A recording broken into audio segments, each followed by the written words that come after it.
In this example, we're going to solve, and we're going to solve it using factoring, okay? So for now, we're going to ignore the equal to 0.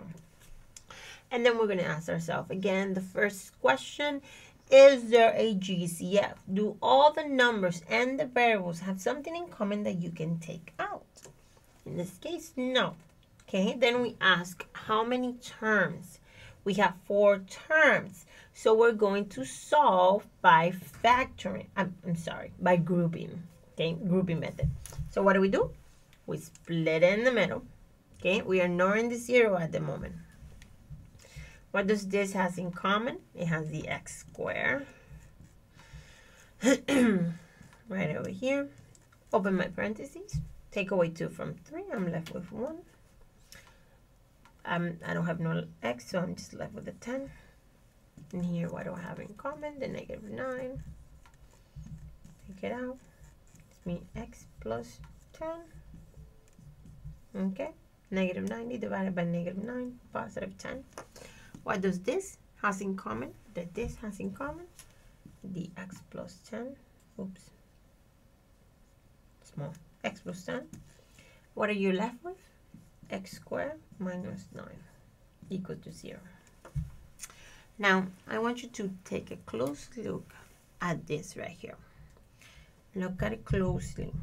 There is something that tells us that we have to do more. We have to do more.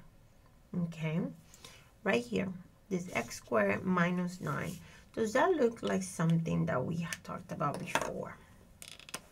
It has 2 terms, right? The first term is a perfect square. The second term is a perfect square. And it has a negative in the middle, a difference in the middle. When we have that, we have the difference of perfect squares. So we have to take this and rewrite it as x plus minus 3. Square root of x and x. Square root of 9, 3 and 3. Signs must be different. So from here, you have to break it down more, okay?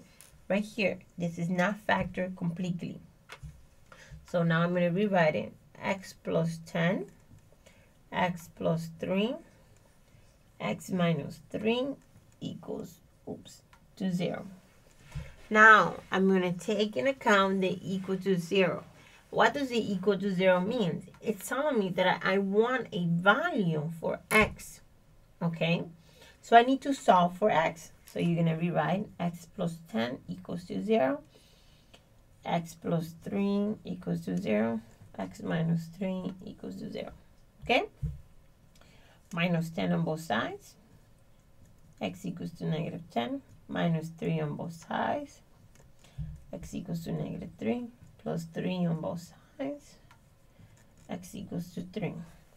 Let me go back to the directions. Do they specify how many of the answers they want? No. So they want all of them. So your answer is going to be x equals negative 10, negative 3, 3. Okay. Sometimes they say write one of the answers, one value.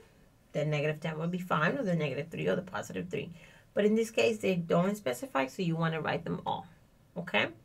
So if we want to recap, we asked the first question, if there's a GCF, no GCF. We asked the second question, how many terms?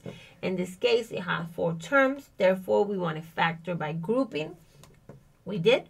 Then when we arrive at the answer over here, we notice something different right here. We could do more, can simplify more. So x squared minus 9 is a difference of perfect squares. We did the work right here. Then we put it all together. Then we took in account our equal to 0, which tell us that we must find a value for x. So we solved for x. We took each one equal to 0 and solved for x, which gave us these 3 answers for this example.